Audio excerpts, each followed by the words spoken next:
ഉൽപ്പത്തി അധ്യായം 16. ഹാഗാറും ഇസ്മായേലും. അബ്രാമിന് ഭാര്യ സാറായയിൽ കുട്ടികളുണ്ടായില്ല. അവൾക്ക് ഹാഗാർ എന്നു പേരുള്ള ഒരു ഈജിപ്തുകാരി ദാസിയുണ്ടായിരുന്നു. സാറായി അബ്രാമിനോട് പറഞ്ഞു, മക്കളുണ്ടാവാൻ ദൈവം എനിക്ക് വരം തന്നിട്ടില്ല. നിങ്ങൾ എൻ്റെ ദാസിയെ പ്രാപിക്കുക. ഒരു പക്ഷേ അവൾ മൂലം എനിക്ക് കുഞ്ഞുങ്ങളുണ്ടായേക്കാം. അബ്രാം സാറായുടെ വാക്കനുസരിച്ചു. കാനാൻ ദേശത്ത് 10 വർഷം താമസിച്ചു കഴിഞ്ഞപ്പോൾ അവൻ്റെ ഭാര്യ സാറായി ദാസിയായ ഈജിപ്തുകാരി ഹാഗാറിനെ തൻ്റെ ഭർത്താവിന് ഭാര്യയായി നൽകി. അബ്രാം അവളെ പ്രാപിക്കുകയും അവൾ ഗർഭം ധരിക്കുകയും ചെയ്തു. താൻ ഗർഭിണിയാണെന്നറിഞ്ഞപ്പോൾ യജമാനത്തിയെ അവൾ നിന്നയോടെ വീക്ഷിച്ചു. സാറായി അബ്രാമിനോട് പറഞ്ഞു, എൻ്റെ ദുരിതത്തിന് നിങ്ങളാണ് കാരണക്കാരൻ. ഞാനാണ് എൻ്റെ ദാസിയെ നിങ്ങളുടെ ആശ്ലേഷത്തിന് വിട്ടു തന്നത്. പക്ഷെ താൻ ഗർഭിണിയാണെന്ന് കണ്ടപ്പോൾ അവൾക്ക് ഞാൻ നിന്നയായി. എനിക്കും നിങ്ങൾക്കും മധ്യേ കർത്താവ് തന്നെ വിദ്യാളനാവട്ടെ. അബ്രാം പറഞ്ഞു, നിന്റെ ദാസി ഇപ്പോഴും നിന്റെ കീഴിലാണ്. നിന്റെ ഇഷ്ടം പോലെ അവളോട് പെരുമാറിക്കൊള്ളുക. സാറായി അവളോട് ക്രൂരമായി പെരുമാറാൻ തുടങ്ങി. അപ്പോൾ അവൾ സാറായിയെ വിട്ടോടിപ്പോയി. എന്നാൽ കർത്താവിൻ്റെ ദൂതൻ ഷൂറിലേക്കുള്ള വഴിയിൽ മരുഭൂമിയിലുള്ള ഒരു നീരുറവയുടെ അടുത്ത് വെച്ച് അവളെ കണ്ടെത്തി. ദൂതൻ അവളോട് ചോദിച്ചു, സാറായിയുടെ ദാസിയായ ഹാഗാറെ, നീ എവിടെ നിന്ന് വരുന്നു? എങ്ങോട്ട് പോകുന്നു?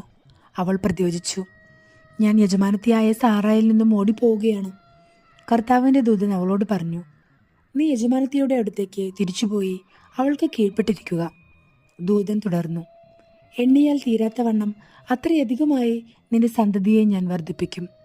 നീ ഗർഭിണിയാണല്ലോ, നീ ഒരു ആൺകുട്ടിയെ പ്രസവിക്കും. അവനു നീ ഇസ്മായേൽ എന്ന് പേരിടണം. കാരണം കർത്താവ് നിന്റെ രോദനം ചെവിക്കൊണ്ടിരിക്കുന്നു. അവൻ കാട്ടുകഴുതയ്ക്കൊത്ത മനുഷ്യനായിരിക്കും.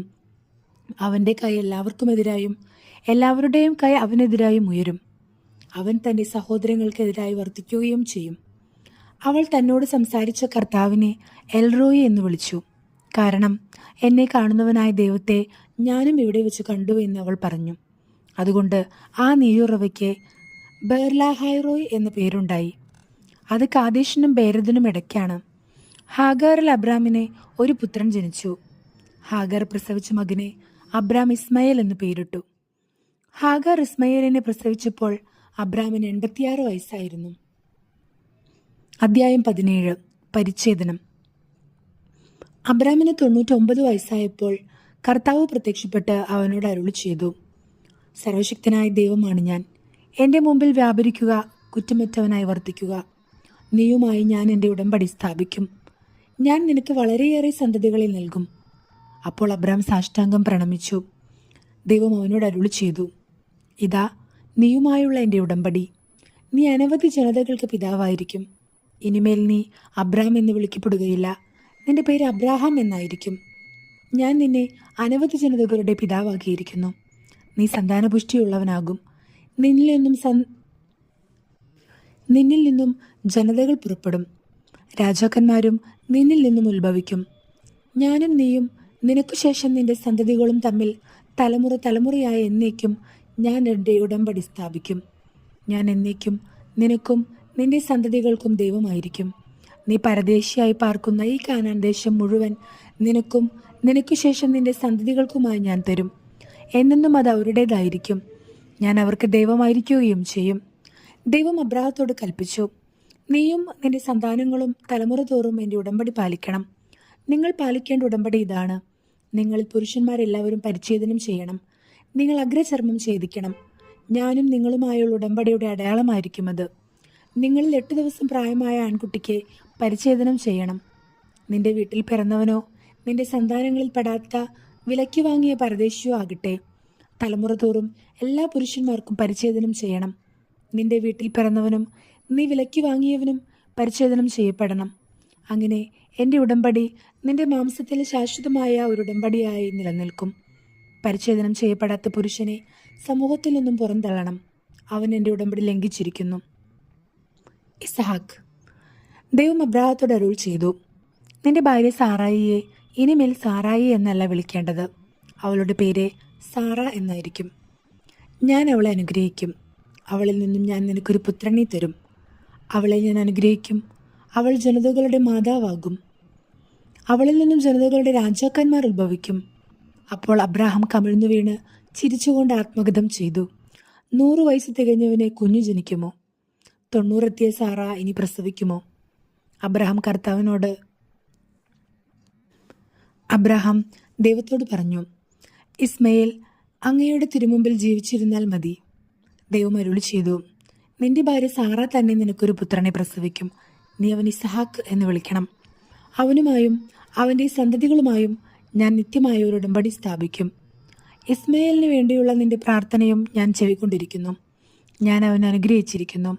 ഞാൻ അവനെ സന്താനപുഷ്ടിയുള്ളവനാക്കി അവൻ്റെ സന്തതികളെ വർദ്ധിപ്പിക്കും. അവൻ 12 രാജാക്കന്മാർക്ക് പിതാവായിരിക്കും. അവനിൽ നിന്നും ഞാനൊരു വലിയ ജനതയെ പുറപ്പെടുവിക്കും.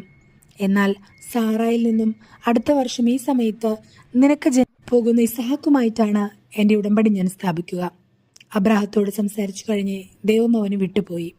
ദൈവം കൽപ്പിച്ചതുപോലെ ആ ദിവസം തന്നെ അബ്രാഹാം മകൻ ഇസ്മായേലിനെയും തൻ്റെ വീട്ടിൽ പിറന്നവരും താൻ വില കൊടുത്ത് വാങ്ങിയവരുമായ സകല പുരുഷന്മാരെയും പരിച്ഛേദനം ചെയ്തു. പരിച്ഛേദന സമയത്ത് അബ്രാഹത്തിന് 99 വയസ്സും ഇസ്മായേലിന് 13 വയസ്സും ഉണ്ടായിരുന്നു. അന്നു തന്നെ അബ്രാഹവും മകൻ ഇസ്മായേലും പരിച്ഛേദനം ചെയ്യപ്പെട്ടു. അബ്രാഹത്തിൻ്റെ വീട്ടിലെ എല്ലാ പുരുഷന്മാരും വീട്ടിൽ പിറന്നവരും പരദേശികളിൽ നിന്നും വിലയ്ക്ക് വാങ്ങിയവരുമായ എല്ലാവരും അവനോടൊപ്പം പരിച്ഛേദനം ചെയ്യപ്പെട്ടു. അധ്യായം 18. ദൈവം സന്ദർശിക്കുന്നു. മാമ്രയുടെ ഓക്കുമരത്തോപ്പിന് സമീപം കർത്താവ് അബ്രാഹത്തിന് പ്രത്യക്ഷനായി. വെയിൽ മൂത്ത സമയത്ത് അബ്രാഹാം തൻ്റെ കൂടാരത്തിൻ്റെ വാതിൽക്കൽ ഇരിക്കുകയായിരുന്നു. അവൻ തല ഉയർത്തി നോക്കിയപ്പോൾ 3 ആളുകൾ തനിക്കെതിരെ നിൽക്കുന്നത് കണ്ടു. അവരെ കണ്ട് അവൻ കൂടാരവാതിൽക്കൽ എഴുന്നേറ്റ് നിന്ന് അവരെ എതിരേൽക്കാൻ ഓടിച്ചെന്ന് നിലം പറ്റിയത്താണ് അവരെ വണങ്ങി. അവൻ പറഞ്ഞു, യജമാനനെ, അങ്ങ് എന്നിൽ സംപ്രീതനെങ്കിൽ അങ്ങയുടെ ദാസനെ കടന്നു പോകരുതേ. കാലു കഴുകാൻ കുറച്ച് വെള്ളം കൊണ്ടുവരട്ടെ. മരത്തണലിൽ ഇരുന്ന് വിശ്രമിക്കുക.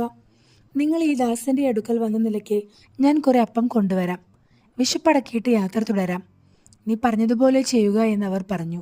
അബ്രാഹാം പെട്ടെന്ന് കൂടാരത്തിലെത്തി സാറായോട് പറഞ്ഞു, വേഗം 3 അടങ്ങഴി മാവെടുത്ത് കുഴച്ച് അപ്പം ഉണ്ടാക്കുക.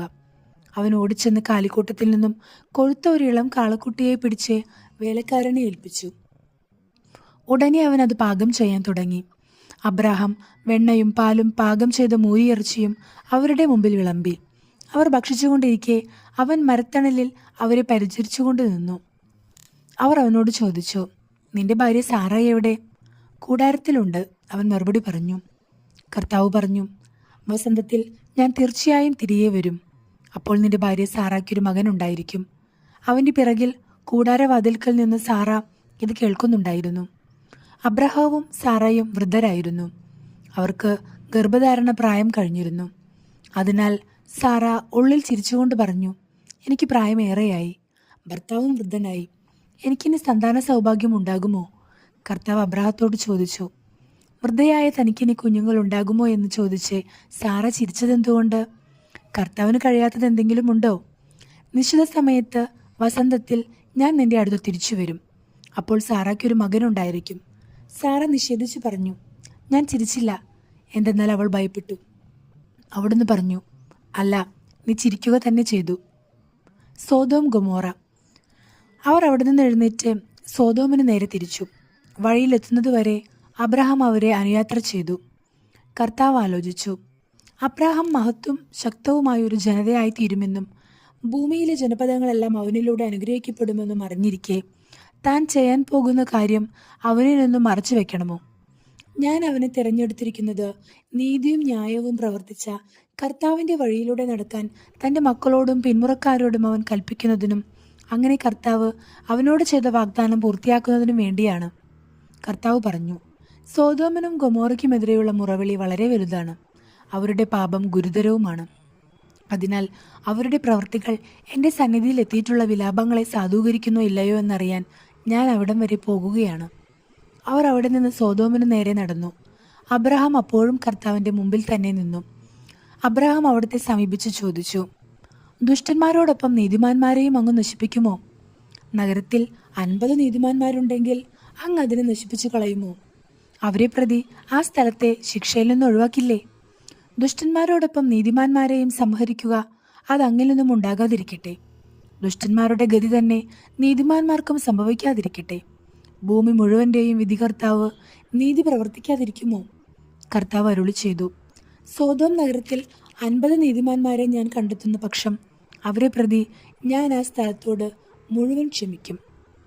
അബ്രഹാം വീണ്ടും പറഞ്ഞു, പൊടിയും ചാരവുമായ ഞാൻ കർത്താവിനോട് സംസാരിക്കുവാൻ തുനിഞ്ഞല്ലോ. നീതിമാന്മാർ 50-ന് 5 കുറവാണെന്ന് വന്നാലോ? 5 പേർ കുറഞ്ഞാൽ നഗരത്തെ മുഴുവൻ അങ്ങ് നശിപ്പിക്കുമോ? അവിടുന്ന് പറഞ്ഞു, 45 പേരെ കണ്ടെത്തിയാൽ ഞാൻ അതിനെ നശിപ്പിക്കുകയില്ല. അവൻ വീണ്ടും ചോദിച്ചു, 40 പേരെ ഉള്ളുവെങ്കിലോ? അവിടുന്ന് പ്രതിവചിച്ചു, ആ 40 പേരെ പ്രതി നഗരം ഞാൻ നശിപ്പിക്കുകയില്ല. അവൻ പറഞ്ഞു, ഞാൻ വീണ്ടും സംസാരിക്കുന്നതുകൊണ്ട് കർത്താവ് കോപിക്കരുതേ. ഒരു പക്ഷേ 30 പേരെ ഉള്ളുവെങ്കിലോ? അവിടുന്ന് അരുളി ചെയ്തു, 30 പേരെ കണ്ടെത്തുന്നെങ്കിൽ ഞാനത് നശിപ്പിക്കുകയില്ല. അവൻ പറഞ്ഞു, കർത്താവിനോട് സംസാരിക്കാൻ ഞാൻ തുനിഞ്ഞല്ലോ. 20 പേരെ ഉള്ളുവെങ്കിലോ? അവിടുന്ന് അരുളി ചെയ്തു, 20 പേരെ പ്രതി ഞാനത് നശിപ്പിക്കുകയില്ല. അവൻ പറഞ്ഞു, കർത്താവെ, കോപിക്കരുതേ. ഒരു തവണ കൂടി മാത്രം ഞാൻ സംസാരിക്കട്ടെ. 10 പേരെ അവിടെ ഉള്ളുവെങ്കിലോ? അവിടുന്ന് അരുളി ചെയ്തു, ആ 10 പേരെ പ്രതി ഞാനത് നശിപ്പിക്കുകയില്ല. അബ്രാഹത്തോട് സംസാരിച്ചു കഴിഞ്ഞപ്പോൾ കർത്താവ് അവിടെ നിന്ന് പോയി. അബ്രാഹവും സ്വന്തം സ്ഥലത്തേക്ക് മടങ്ങി.